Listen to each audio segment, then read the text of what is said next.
The house that love built. The kitchen still smelled like her mother's lavender sachets, even 3 months after the funeral.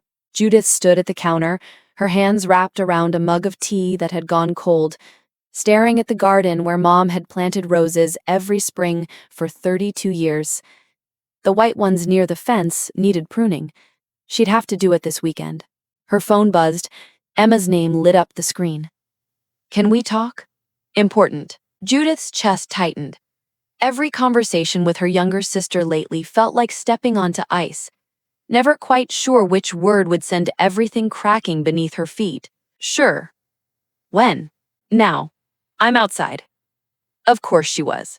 Judith opened the front door to find Emma on the porch, looking like she'd stepped out of an Instagram filter. Perfectly highlighted hair, cream-colored coat that probably cost more than Judith's monthly grocery bill. Engagement ring catching the afternoon light like a small sun on her finger. "Hey." Emma's smile was bright, practiced. The smile she used on strangers and salespeople. "Can I come in?" Judith swept aside. Emma walked past her into the living room, and Judith caught a whiff of expensive perfume, something floral and sharp that made her think of hotel lobbies. "The place looks good," Emma said, though her eyes barely touched the furniture, the walls, the photographs of the three of them, Mom, Emma, Judith, scattered across the mantel like a timeline of everything that used to matter. "Thanks." Judith sat in Mom's chair without thinking about it, then felt like an imposter. "So," Emma began, and there it was, that slight uptick in her voice that meant she'd rehearsed this. "Brandon and I have been talking." Brandon, the fiancé, 34, worked in finance, had the kind of confident handshake that made Judith think of politicians and pyramid schemes. They'd been dating 8 months, engaged for 2. "We're thinking about the wedding," Emma continued, "and, it's expensive. Really expensive. Brandon's family is helping, but we want to do it right. A real celebration. Something Mom would have wanted." Judith's fingers tightened around the armrest. "Mom would have wanted you to be happy." "Exactly." Emma leaned forward, and now her smile had teeth. "Which is why I've been thinking about the house." There it was. The reason for the perfume, the rehearsed tone, the visit that couldn't wait. "What about it?" "Well, it's just sitting here. And it's worth, 400,000? Maybe more? The market's good right now." Emma spoke faster now, words tumbling over each other like she was afraid Judith would interrupt. "If we sold it, we'd both get a good chunk of money. You could get a condo, something easier to maintain, and I could use my half for the wedding. Brandon knows a realtor who could list it next week." "No." The word came out harder than Judith intended. Emma blinked. "What?" "I said no." "Judith." Emma's voice shifted, took on that wheedling quality Judith remembered from childhood, from every time Emma wanted something and didn't want to work for it. "Be reasonable. You don't need all this space. It's too big for just you and Michael. And You need $50,000 for a wedding? Is that what this is about? It's not just about the wedding. It's about fairness. Mom left the house to you, but I'm her daughter too. I deserve." "You deserve?" The words came out like broken glass. "Emma, where were you when Mom couldn't make it to the bathroom by herself? When she needed someone to drive her to chemo 3 times a week? When she was throwing up at 2 in the morning and crying because she was so tired of being sick?" Emma's face went pale, then red. "I visited. I called. Twice a month. And you stayed for an hour, maybe 2, and then you had somewhere to be. Always somewhere more important." Judith's voice cracked, but she pushed through it. "I quit my job, Emma. I moved back in. I held her hand while she died. So don't talk to me about deserving." The silence that followed felt like a living thing, bloated and ugly between them. Emma stood up slowly, smoothing her coat. When she spoke again, her voice was cold. "Mom left you the house because you manipulated her. You made her dependent on you. That's not love, Judith. That's control." Each word was a knife, placed precisely where it would hurt most. Judith felt her breath catch, felt the old guilt rise up. The guilt that whispered, maybe Emma's right. Maybe you kept Mom sick to keep her close. Maybe you're not as good as you think you are. But then she thought of Mom's hand in hers, so thin and fragile at the end, the way Mom had whispered, thank you, over and over those last days. Thank you for being here. Thank you for staying. Thank you for loving me enough to watch me go. Get out. Judith, get out of my house. Emma's mouth opened, closed. She grabbed her purse, stalked to the door, paused with her hand on the knob. You're going to regret this. You're going to be alone in this big empty house, and you're going to realize you pushed away the only family you had left. I'd rather be alone than be used. Emma slammed the door hard enough to rattle the windows. Judith stood in the living room until the sound of Emma's car faded down the street, until the house settled back into its familiar quiet. Then she sat on the floor and cried, for her mother, for her sister, for the family that was supposed to love you even when you disappointed them. Michael found her there an hour later, sitting against the couch with red eyes and tissues scattered around her like fallen petals. Bad day? He asked, settling down beside her. He'd been her husband for 6 years, her anchor through every storm. Steady, quiet Michael, who worked as an accountant and never raised his voice, and somehow always knew when she needed him to just sit and be present. Judith told him everything. The demand, the accusation, the door slamming.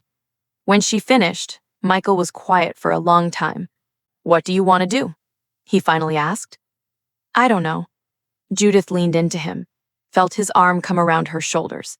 I want my sister back, but I don't know if I ever really had her. People show you who they are, Michael said. Sometimes the hardest thing is believing them. Judith closed her eyes. Somewhere in the house, the furnace clicked on. The radiator in Mom's old bedroom started its familiar knocking. The sounds of home. She wasn't giving it up. Not for a wedding, not for anyone. 3 weeks passed. Judith threw herself into work. She'd gone back to teaching after Mom died. 5th grade, 28 students who thought she hung the moon, and tried not to think about Emma. But the silence between them felt wrong, like a tooth knocked loose, her tongue constantly probing the empty space. Then Emma texted, I'm sorry. Can we talk? Judith stared at the message for 20 minutes before responding. Okay. They met at a coffee shop halfway between Emma's downtown apartment and the house. Emma was already there when Judith arrived, sitting at a corner table with 2 lattes. She looked tired, less polished, no makeup, hair in a simple ponytail. Hey. Emma pushed one of the lattes across the table. I got your usual. Vanilla. Extra foam. It was such a small thing, but it hit Judith in the chest. Emma remembered. Thanks. They sat in awkward silence. Outside, autumn was turning the trees gold and red. A couple walked past the window, hands linked, laughing about something. Judith watched them and felt a spike of envy so sharp it hurt. I'm sorry, Emma said. About what I said. About you manipulating Mom. That wasn't fair. Judith wrapped her hands around the cup. No, it wasn't. I was angry. I felt like, she struggled for words, I'd been left out. Mom chose you over me. She didn't choose anyone, Emma. I was just there. I know. And I wasn't. I was building my life and being selfish and telling myself that you had it handled, that you didn't need me. I did need you. The words came out before Judith could stop them. I needed my sister. Emma reached across the table, squeezed Judith's hand. I'm here now. If you'll let me be. Judith wanted to believe it. God, she wanted to believe it so badly. But something in her chest stayed tight, stayed wary. What about the house? She asked. Emma pulled her hand back. I understand. It's yours. I was being ridiculous about the wedding. Brandon and I are scaling back. Something simpler, more meaningful. I can give you 10,000, Judith heard herself say, toward the wedding. Not because I have to, because I want to help. Judith, you don't. I want to. You're my sister." Emma's smile was radiant. "Thank you. Really, that means everything." They talked for another hour. About mom, about the wedding, about small things, TV shows they were watching, books they'd read. When they hugged goodbye in the parking lot, Judith felt something in her chest loosen. Maybe they could fix this. Maybe family could heal. Michael was less convinced. "I don't trust it," he said that night, sitting on their bed while Judith brushed her teeth. "She shows up demanding money, you say no, and suddenly she's repentant and grateful for whatever you'll give? That's not how Emma works." "People can change," Judith spit into the sink. "Maybe almost losing me scared her." "Maybe." Michael didn't sound convinced. "Just be careful, okay? You've got the biggest heart of anyone I know. Don't let her take advantage of that." "I won't, I promise." But as she drifted off to sleep, she couldn't shake the feeling that she'd missed something. Some detail in Emma's story that didn't quite align. The invitation came a week later. "Family dinner at our place. Just us. I want you to meet Brandon properly. This Saturday, 7 p.m.? Judith showed the text to Michael. "Do you want to go?" he asked. "I think I should. If we're rebuilding, we have to start somewhere." "Then we'll go." Together. Saturday arrived cold and clear. Emma and Brandon's apartment was in one of those new developments downtown. All glass and steel and tiny balconies overlooking the river. The kind of place that cost $3,000 a month and had a doorman who looked at you like he was calculating your net worth. "Judith, Michael." He answered the door in slacks and a sweater that probably cost more than Judith's car payment. He had one of those faces that looked perpetually slightly annoyed, like the world was a mild inconvenience he'd learned to tolerate. Come in, come in." Emma's just finishing up in the kitchen. The apartment was sleek and impersonal, the kind of place that looked like a furniture showroom. Nothing on the walls, no clutter. The coffee table held a stack of magazines arranged at precise angles. Emma emerged from the kitchen wearing an apron over a cocktail dress, which struck Judith as odd. Who wore a cocktail dress to cook dinner? "You made it!" Emma hugged her quickly, then Michael. "Dinner's almost ready. Brandon, pour them some wine." They sat. They made small talk. Brandon worked in real estate investment. Of course he did. He'd met Emma at a networking event. Of course he had. They were planning a destination wedding. Judith could see it coming from a mile away. "Actually," Brandon said, setting down his wine glass, "we wanted to talk to you both about something." "Here it comes," Judith thought. "Emma and I have been looking at properties," Brandon continued, "investment opportunities, and we found this amazing place. Historic building, great location, huge potential for appreciation. But we're just short on the down payment." Emma was nodding along, her face carefully neutral. "So we thought, since you're family and since you have equity in your mother's house, maybe you'd want to go in with us as partners. We'd handle all the management, you'd just be a silent investor. Guaranteed return of 20% annually." Judith felt Michael stiffen beside her. "Or," Emma said quickly, "if that doesn't work, we could do a cash-out refinance on your place.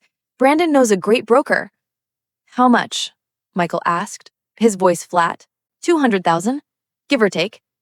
The number hung in the air like poison gas. "You want us to refinance our house to invest in a property scheme run by a guy Judith's met exactly twice?" "It's not a scheme," Brandon said, and now there was steel under the politeness. "It's a legitimate business opportunity. But if you're not sophisticated enough to recognize that..." "We should go." Michael stood up. "Wait!" Emma grabbed Judith's arm. "We haven't even eaten yet. Judith, please, just hear us out." "Is this why you apologized? So you could set this up?" "No, God, no. I meant everything I said. But this opportunity came up and I thought, we're family. We should help each other." "Help goes both ways, Emma." "I know, and I want to help you. That's why we set up the paperwork to make it easy. Brandon has everything ready to sign. You could be part owner in a building worth millions." "Where are the papers?" Emma blinked. "What?" "The paperwork. Show me." Brandon pulled a folder from the kitchen counter, looking triumphant. He spread documents across the dining table. Dense legal text, signature lines highlighted in yellow. Michael picked up the first page, scanned it, went very still. Judith, don't sign anything. What? Why? Emma's voice went shrill. Because this isn't an investment contract, it's a property transfer. You're not asking her to invest, you're asking her to sign over the house. The silence that followed was absolute. Judith took the paper from Michael's hands, read it once, twice. There it was, in Section 3, subsection B, full transfer of property located at 847 Maple Street to Brandon James Morrison and Emma Catherine Hartwell. She looked up at her sister. Her face was white, her eyes wide. It's not, Emma started. Brandon, this isn't what we talked about. Sweetheart. Brandon's tone was patronizing. This is standard for investment partnerships. We need collateral. It's temporary. It's fraud, Michael said. And if Judith had signed this without reading it, you'd have taken her house. Brandon's expression shifted, hardened. If you're too stupid to read what you're signing, that's on you. Get out, Emma whispered. What? Brandon turned to her. I said, get out. Emma's voice was shaking. Are you serious right now? Emma, this was your... Out. Brandon stared at her, then at Judith and Michael. Something ugly crossed his face. You're all pathetic. You know that? Sitting on a gold mine and too scared to cash in? Fine. Enjoy your little house and your little lives. He grabbed his jacket and slammed out. The door's bang echoed through the apartment. Emma sank into a chair, put her face in her hands. Judith should have left, should have walked away and never looked back. But she was so tired of fighting. Was it your idea or his? Emma didn't look up. Does it matter? A long pause. Then, mine, at first. But Brandon said we could do it smart, make it look legitimate. You'd never even know. Judith felt something inside her break. Not violently, just a quiet crack, like ice on a pond. You really hate me that much? Emma's head snapped up. I don't hate you. I'm jealous of you. There's a difference.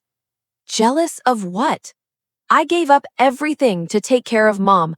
I lost years of my life, Emma. Years I'll never get back. But you had her. Emma's voice cracked. She loved you more. She always did. You were the good one, the one who stayed, and I was just the disappointment, the one who was never quite enough. So you decided to steal my house. Emma flinched. I thought, if I could just have something of hers, something that mattered, maybe I'd finally feel like I belonged. You always belonged, Emma. You just weren't there. The words hit like a slap. Emma's face crumpled. I know. God, I know. And I hate myself for it. Every day. Judith wanted to comfort her, wanted to say it was okay, they could fix this. But she was so empty. She'd poured out everything she had, for Mom, for Emma, for a family that kept taking and taking until there was nothing left. I think you should figure out what you want. Because if you want my forgiveness, you can have it. But if you want my house, you'll never get it. Not by tricking me, not by guilting me, not by any means at all. She walked to the door. Michael followed. Judith, wait. Goodbye, Emma. They left her there, crying in her perfect apartment with its perfect furniture and its perfectly empty walls. The engagement party was the following Saturday. Judith wasn't planning to go. Emma hadn't officially uninvited her, but the implication was clear. They were done. Family in name only. Then, on Thursday, Emma called. Please come, she said without preamble. I need you there. I'm calling off the engagement, and I need my sister. Judith almost said yes, almost fell back into the pattern of forgiving, forgetting, moving forward. But Michael had a different idea. What if, he said that night, we go, But we bring insurance. What do you mean? He pulled something from his briefcase, a small digital recorder, the kind he used for work meetings. What am I supposed to do with that? Emma tried to defraud you. Brandon definitely tried to defraud you. If she's really changed, fine. But if this is another con, he pressed the recorder into her hand. Then maybe it's time people knew who they really are. Judith stared at the device. You want me to record her? I want you to protect yourself. There's a difference. She thought about it all Friday. Thought about trust and betrayal, and whether you could ever really know someone's heart. Saturday afternoon, she slipped the recorder into her purse. The engagement party was at Brandon's parents' house, a sprawling colonial in the suburbs, all white columns and manicured lawns. Cars lined the street, expensive sedans and SUVs that probably had heated seats and leather interiors. Emma met them at the door, looking brittle. You came? I asked you to. I know, but I thought... Emma's eyes were red, her makeup poorly applied. She'd been crying recently. Come in. Brandon's in the living room. I haven't told him yet. They entered the foyer. Classical music played softly. People in cocktail attire clustered in groups, laughing, drinking champagne. Brandon stood near the fireplace, holding court with his groomsmen, looking relaxed and confident. When he saw Judith, his expression shifted. Something calculated entered his eyes. He crossed the room, hand extended. Judith, I'm glad you could make it. She didn't take his hand. I'm here for my sister. Of course. His smile didn't reach his eyes. Could I talk to you, privately, just for a moment? Emma started to protest, but Judith nodded. Sure. Brandon led her to a study off the main hall, closed the door. The recorder in Judith's purse was already on. She'd activated it in the car. Listen, Brandon said, dropping the friendly pretense. Emma's been upset all week, and it's affecting the wedding planning. So I want to make you an offer. I'm listening. Sign over the house, and I'll give you $50,000 cash. Today. Plus, Emma and I will let you stay there rent-free for a year. After that, we sell, and you get 10% of the profit. It's generous, Judith. More than generous. And if I say no? Brandon's expression hardened. Then I'll make your life very difficult. I have lawyers, I have resources, and I'm very patient. One way or another, I'm getting that property. The only question is whether you walk away with something or with nothing. Is that a threat? It's a reality check. He stepped closer. You're a school teacher married to an accountant. You think you can fight me? You can't afford to fight me. So, take this smart option and sign the papers. Papers that fraudulently transfer my property? That's a harsh word. I prefer creative financing. Judith felt strangely calm, like she was watching the scene from a distance. And Emma knows about this? Emma wants the life I can give her. The house is just the down payment. He pulled out a phone, showed her photos. A yacht, a villa somewhere tropical, a sports car. This is what we're building.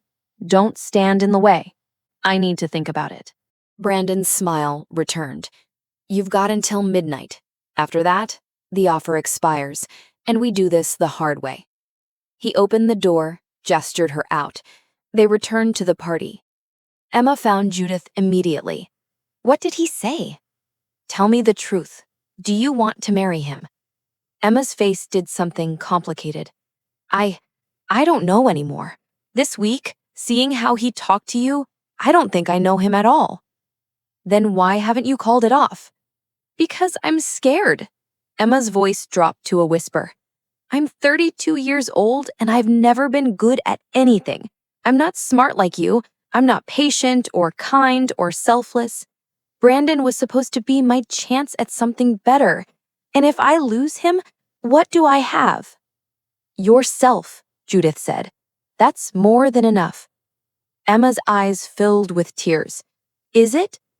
Because it never felt like enough before. Before Judith could respond, Brandon clinked a knife against his champagne glass. The room quieted. "Thank you all for coming," he said, voice projecting easily across the space. "Emma and I are so grateful to be surrounded by people we love as we start this next chapter. And speaking of chapters, I want to introduce you to Emma's sister, Judith." Every eye in the room turned to her. Judith's been so supportive.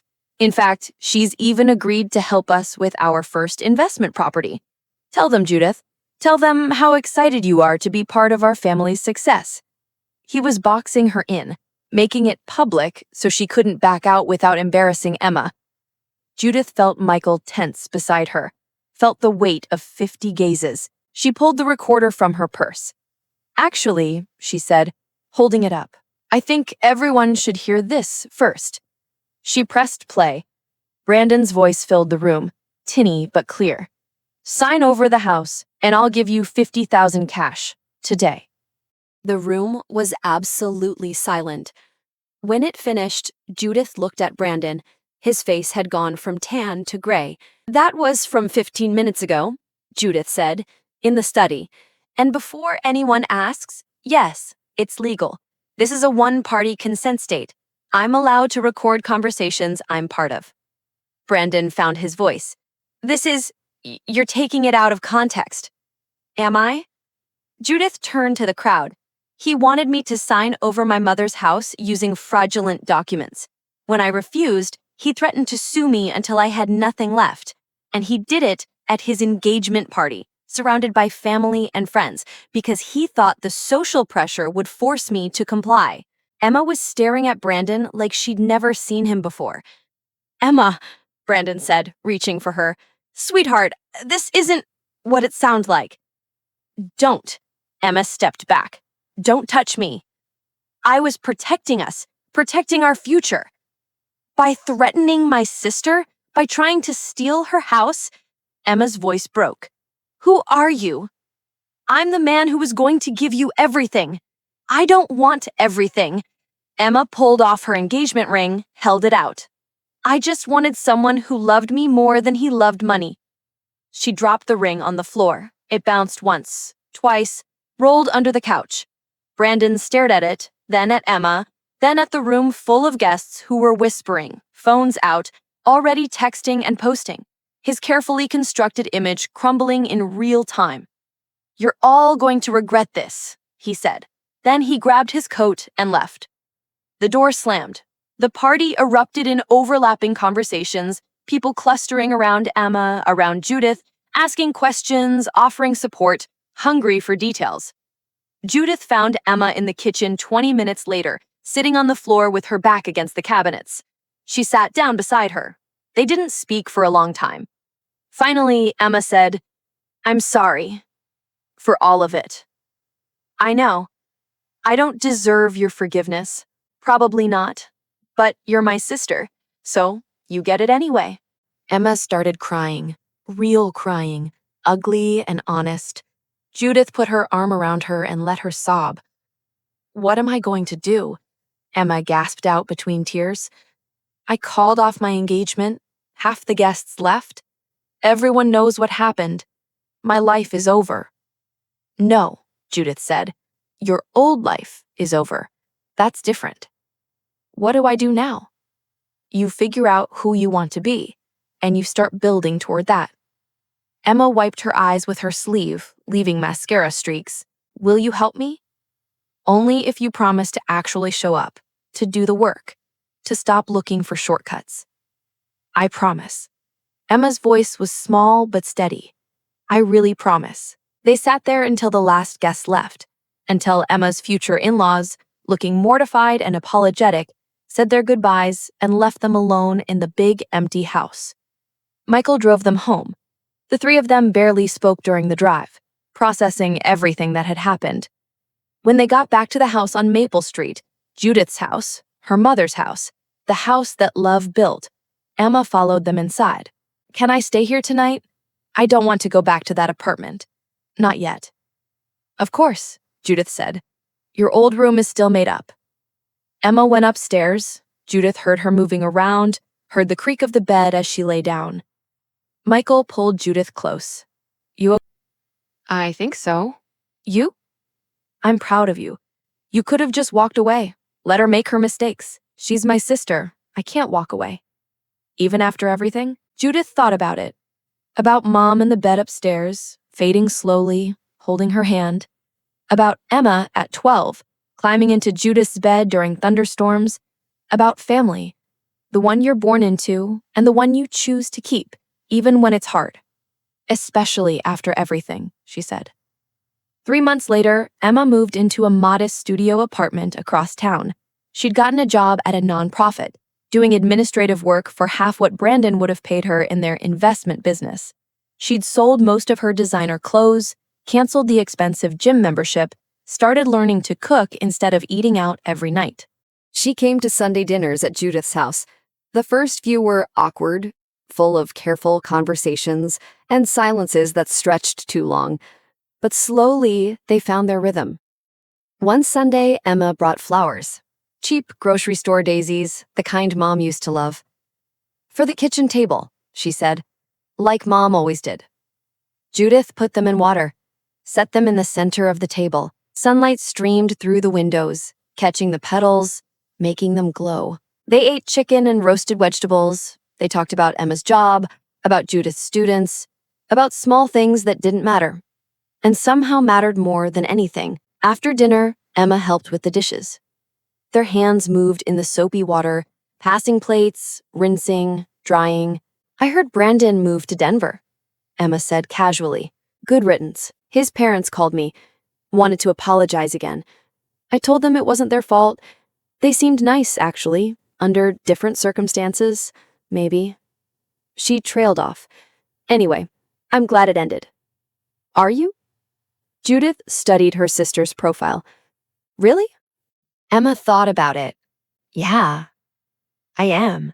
It hurt like hell at the time, but I was marrying him for all the wrong reasons, and I would have spent my whole life pretending to be someone I'm not. Who are you, Emma? Emma smiled. I'm still figuring that out, but I think I'm someone who shows up now, who tries, who doesn't always get it right, but at least gets it honest. I think Mom would be proud of that. You think? I know. They finished the dishes in comfortable silence. Michael was in the living room, reading.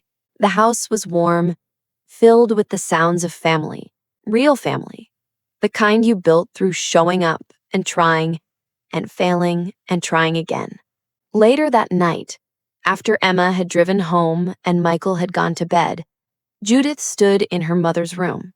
She'd finally gotten around to sorting through the closet, packing up clothes for donation. She found a shoebox on the top shelf, pulled it down. Inside were photographs. Mom as a young woman, laughing. Mom holding baby Judith, looking exhausted and radiant. Mom with both daughters, Emma maybe 5, Judith 7, all 3 of them covered in finger paint and grinning. And underneath the photos, an envelope with Judith's name on it. She opened it with shaking hands. My darling Judith, if you're reading this, I'm gone. I hope the end was peaceful. I hope you were with me. I need to tell you something I should have said more while I was alive. You don't owe anyone your life. Not even me. You gave up so much to care for me these last years. I saw it.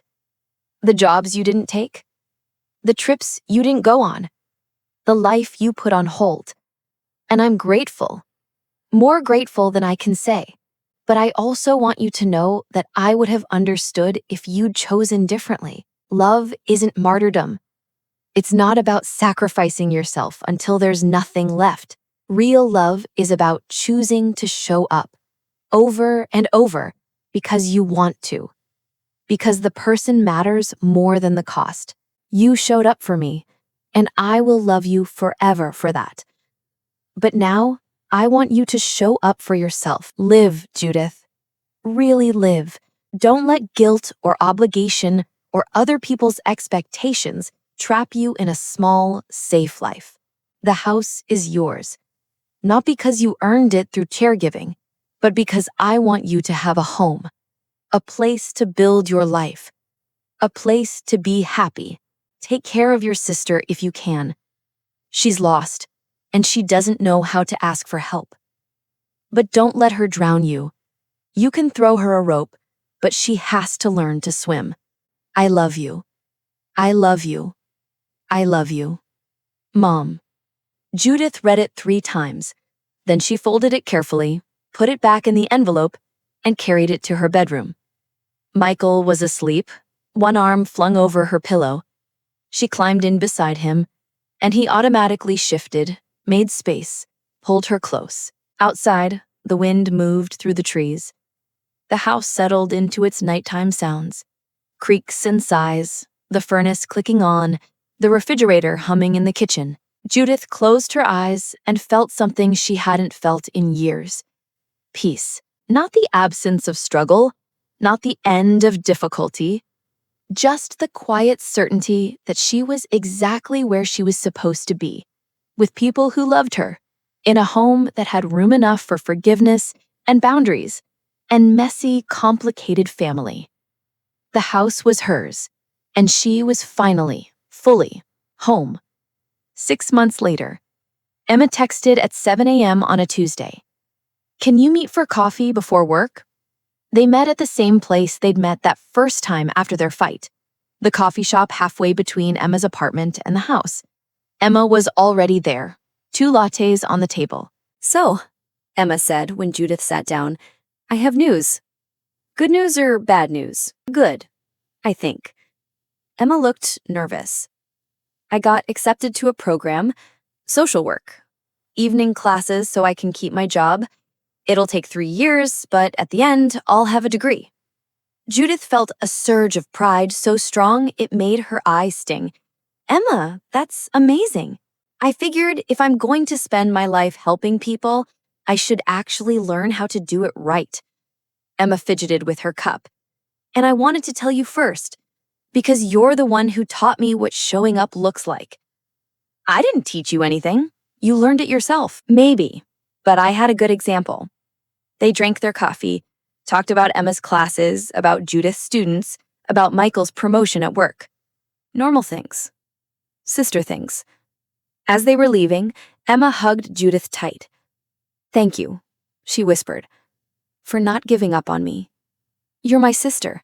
I couldn't give up on you even if I wanted to. Could you, though? If I'd kept pushing, if I'd kept trying to take advantage? Judith pulled back, met Emma's eyes. Yes, I love you, but I love myself too, and I won't let anyone, not even you, treat me like I'm worth less than I am. Emma nodded slowly. Good. That's good. That's what Mom would have wanted. How do you know? Because she told me when you weren't around. She said, Emma, your sister has the biggest heart I've ever seen. Please don't let anyone break it. Not even you. Emma's voice caught. I broke it anyway, but I'm trying to do better. I know you are. That's what matters. They parted ways in the parking lot. Judith watched Emma drive off, then sat in her car for a moment, feeling the morning sun warm her face through the windshield. Her phone buzzed. Michael.